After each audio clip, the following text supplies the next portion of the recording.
నేను Rajesh Mahasena. Welcome to Mahasena media.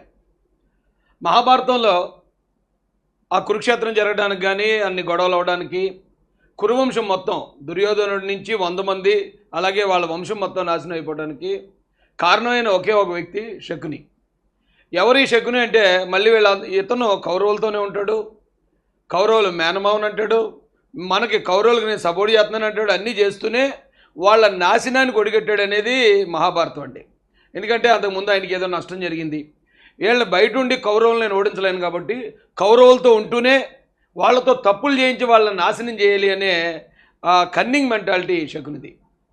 నాకు ఎందుకో ఈ పెద్దలిద్దరిని, ఒకటి రఘురామరాజు గారిని అలాగే మందకృష్ణ గారిని, వీళ్ళిద్దరిని చూస్తున్నప్పుడు నాకు శకుని గారి గుర్తొస్తున్నారండి.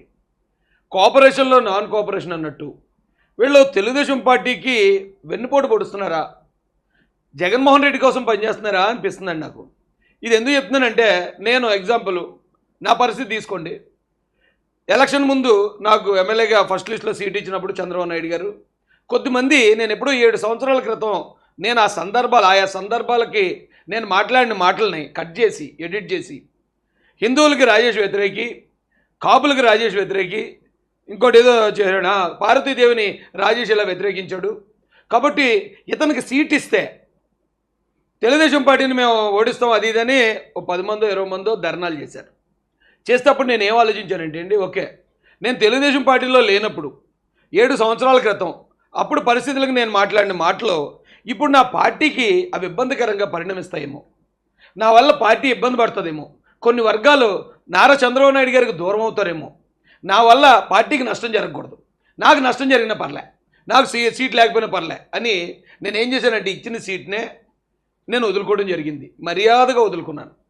నా వల్ల పార్టీని ఇబ్బంది పెట్టొద్దు, చంద్రబాబు నాయుడు గారికి సంబంధం లేదు, ఆ వ్యాఖ్యలకి నేను బాధ్యుడిని కాబట్టి నా వల్ల ఏ వర్గం కూడా పార్టీకి దూరం అవ్వద్దని నేను ఆ పార్టీ నుంచి ఆ సీట్ని వదులుకున్నాను. ఆ పార్టీలోనే కంటిన్యూ అయ్యి పనిచేశాను.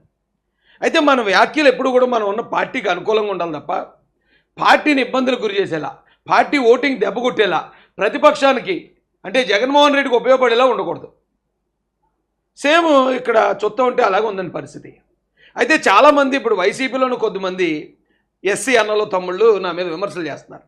ఏంటంటే రఘురామరాజు అంబేద్కర్ గారి ఫ్లెక్సీ చింపెత్తే రఘురామరాజు గారు అంటున్నాడు, పెద్దలు అంటున్నాడు, గౌరవించి మాట్లాడుతున్నాడు, అతను ఏదైనా డబ్బులు ఇస్తున్నాడేమో, మరొకటి ఇస్తున్నాడేమో, లేకపోతే వీళ్ళిద్దరికీ ఏదో కనెక్షన్ ఉందేమో అని కొద్దిమంది మాట్లాడుతున్నారు.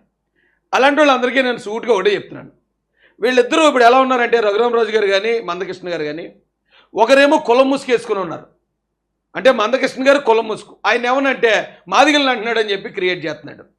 అలాగే రఘురామరాజు గారు ఇప్పుడు కొత్తగా మతం ముసుకేసుకుంటున్నాడు. ఒకవేళ ఆయన మీద మనం ఏమైనా గట్టిగా మాట్లాడామంటే ఆ మతాన్ని తిడుతున్నాడని ఆయన ప్రచారం చేస్తారు. చాలా సున్నితమైన అంశం. వాళ్ళిద్దరినీ గౌరవిస్తూనే వాస్తవాలు ఏంటనేది ఆ కులానికి ఆ మతానికి తెలియజేయాల్సిన బాధ్యత మంది. ఇప్పుడు మనం ఏదో అగ్రెసివ్గా వెళ్ళిపోయి రాజేష్ది అసలు నేచర్ అగ్రెసివ్ కదా, అగ్రెసివ్గా ఫటాఫట్లు ఆడించకుండా ఏంటి ఇలాగా గౌరవిస్తూ మాడుతున్నాడు ఏంటి అనుకుంటున్నారు కొంతమంది. దానిలోనే ఇంకో కొంతమంది వైసీపీలోనే కొంతమంది దళిత సోదరులు ఒక అడుగు ముందుకేసి రాజేష్కి ఫండింగ్ ఇస్తాడు ఎవరు త్రిపుల్ గారు అనేది కూడా తీసుకొస్తున్నారండి.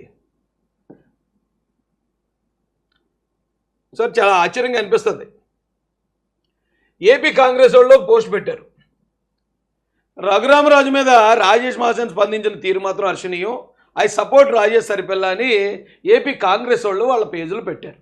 అయితే వాళ్ళు ఏమనుకున్నారట, పార్టీలో ఉన్నాడు కాబట్టి రఘురామరాజు గారు ఇలా అంబేద్కర్ గారికి అవమానం చేసినా మాట్లాడకుండా సైలెంట్గా ఉంటాడు అనుకున్నారట. నేను ఎప్పుడైతే ఖండించి వాస్తవాలు బయట పెట్టానో ఏపీ కాంగ్రెస్ వాళ్ళు అప్రిషియేట్ చేస్తూ పెట్టారు.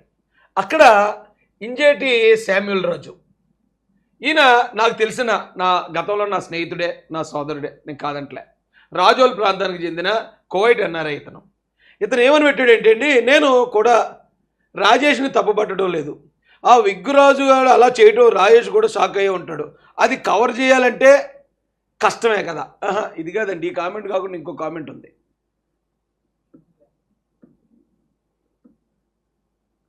ఒకసారి నా ఫోన్ ఇలాగండి. ఈయన ఏమన్నాడంటే రాజేష్కి ఫైనాన్షియల్గా సపోర్ట్ చేస్తున్నాడు ఆ విగ్గురాజు అనే వ్యక్తి అని చెప్పి, అది ఏదో విగ్గురాజు గారు అని అనకూడదు, నేను అన్న పదాన్ని కాకపోతే వైసీపీ వాళ్ళు అంటారు కదండి, వాళ్ళకి అలవాటే కదా.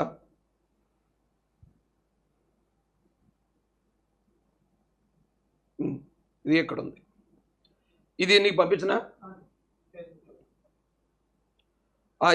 ఇంజేటి శామ్యుల్ రాజు, ఇది మాత్రమే అది మాత్రమే కట్ చేసి పెట్టు.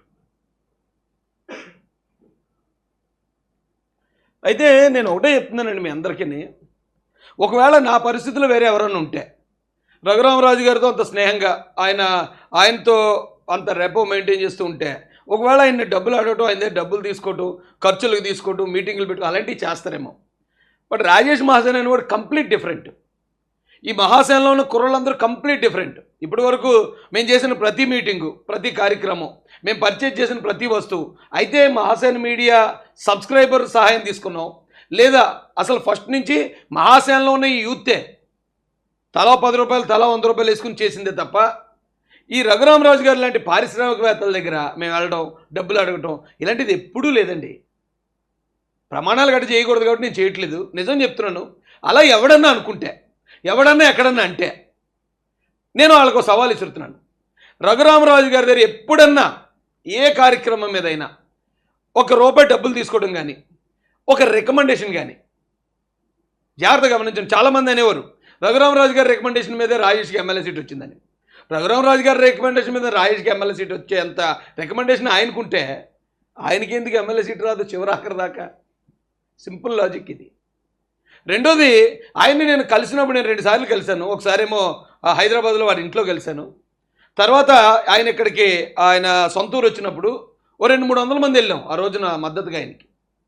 అప్పుడు కానీ ఎప్పుడన్నా ₹1 ట్రాన్సాక్షన్ నేను ఆయనకి ఇవ్వడం, ఆయనకి నేను ఇవ్వాల్సిన అవసరం ఉండదనుకోండి, ఆయన దగ్గర నేను ₹1 తీసుకున్నానంటే నా అబ్బగా నేను పుట్టలేదని ఒప్పుకుంటాను. ఒకవేళ నన్ను ఎవడైతే విమర్శిస్తున్నాడు అదే మాట మీద అది నిరూపించబోతే మీ అబ్బకు మీరు పుట్టలేదని ఒప్పుకుంటారా? వీడు రాజేష్ మహాసేనుడు డబ్బు కమ్ముడు పోయేవాడు, డబ్బుల కోసం దేవుళ్ళు ఆడేవాడు కాదురా బాబు. ఇది కంప్లీట్ డిఫరెంట్. ఈ సరుకు, మహాసేనలో ఉన్న సరుకు కంప్లీట్ డిఫరెంట్. మాకు పెద్ద పెద్దలతో పరిచయాలు ఉన్నా మేము లేకిగా బిహేవ్ చేయం. వాళ్ళ దగ్గర నేను డబ్బులు తెచ్చుకుని మేము మీటింగ్లు, అవసరమైతే మీటింగ్ పెట్టను, డబ్బులు లేకపోతే మీటింగ్ మానేస్తాం. అంతేగాని పలానా ఏమండి మీరు ఇవ్వండి మేము ఇలా మీటింగ్ పెట్టుకున్నాం అని అడిగానేమో ఒకసారి ప్రూవ్ చేయండి. పెట్టారండి అది? It's time to dazzle with gold. Joy Alucas Chain Fest is here. Enjoy flat 4.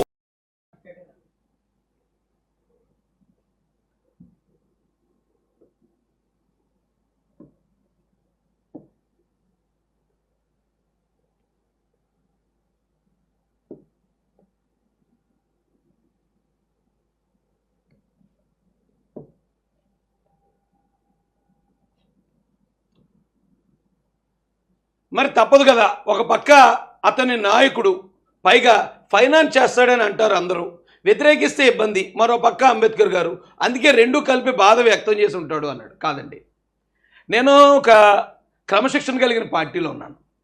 ఆ పార్టీలో ఒక రాష్ట్ర స్థాయి నాయకుడిగా ఉన్నాను, రాష్ట్ర అధికార ప్రతినిధిని. ఫస్ట్ లిస్టులో ఎమ్మెల్యే క్యాండిడేట్ ఇచ్చే అంత ప్రేమాభిమానాలు చూపించిన పార్టీలో ఉన్నాను నేను. కాబట్టి అదే పార్టీలో ఎమ్మెల్యేగా కొనసాగుతున్న వ్యక్తి మీద, అదే పార్టీలో అధికార ప్రతినిధిగా ఉన్న నేను విరుచుకుపడ్డం కరెక్ట్ కాదని ఆయన తప్పేంటో తప్పు తెలియజేసాను తప్ప, ఆయన దగ్గర డబ్బులు కాసిపడో లేకపోతే మరోటి ఆశపడో చేసే మనిషిని కాదు. నిజం చెప్పాలంటే దీని మీద నేను స్పందించకుండా అబ్బే మా పార్టీ లైన్ కాదని నేను ఆగిపోయి ఉండొచ్చు. ఆగిపోయి ఉంటే ఆ త్రిపులార్ అనే వ్యక్తి నాకు ఎప్పుడు సపోర్ట్గా ఓ మాట మాట్లాడతాడు. రాజేష్కి ఇలా జరిగిందండి, అలాంటి ఎలాగంటే ఆయన ఓ 2 వీడియోలు నా కోసం మాట్లాడాడు, నేను ఓ 10 వీడియోలు 15 వీడియోలు ఆయన కోసం మాట్లాడాను. మా ఇద్దరి మధ్య ఈ బంధం తప్ప మరి ఏ బంధం లేదు. ఇది ఈ మీడియా ముఖంగా పబ్లిక్గా చెప్తున్నాను. అంతకు మించి ఏదన్నా ఉంటే ఒకవేళ ఎవరైనా ప్రచారం చేయొచ్చు, లేదా రఘురామరాజు గారు ఇలా ఇచ్చారంటే అలా ఇచ్చారు, అలాంటిది ఏదైనా ఉంటే ఒక్కటి నిరూపించండి. చెప్పాను కదా, రాజేష్ మహాసేనుడు